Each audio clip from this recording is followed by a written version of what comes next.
Professor Attiloscenza, ogni anno una relazione diversa, argomenti nuovi e interessanti. Quest'anno mi ha colpito in maniera particolare la situazione della decadenza del gusto internazionale e la naturalità come elemento strategico.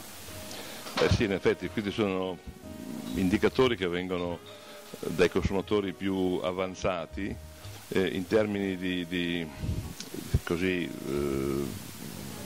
desiderio di soddisfare i propri fabbisogni edonistici. Il gusto internazionale è diventato una commodity, è diventato una specie di prodotto a basso prezzo che si può fare in qualsiasi parte del mondo e che non ha nessun lineamento d'origine, è un po' come il grano, un po' come la soia.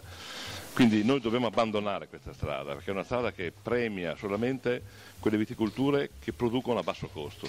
Noi abbiamo dei costi più elevati, abbiamo dei problemi che sono più complicati di quelli che hanno i cileni o che hanno gli australiani. E quindi noi dobbiamo, direi, riorientarci a dei vini mediterranei, dopo aver in un certo senso emulato le produzioni del Nuovo Mondo, perché erano molto forti dal punto di vista comunicativo, quindi potevano aprire la strada anche ai nostri vini, quindi questi neri d'avola potenti, questi neri d'avola alcolici, molto colorati, tannici. Bisogna tornare ai gusti, ai vini del passato, dove eleganza, finezza, solarità di questi vini devono tornare, perché solo su questi noi siamo imbattibili, sugli altri siamo soggetti a una grande concorrenza. E poi c'è l'aspetto della natura, la naturalità.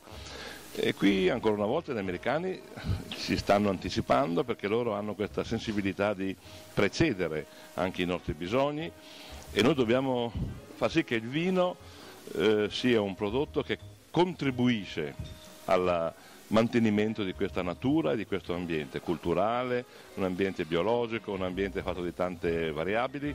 Solo così noi possiamo trovare l'alleanza con il consumatore. Non c'è più la contrapposizione fra chi produce e chi consuma, quasi in una lotta di chi è più furbo dell'altro.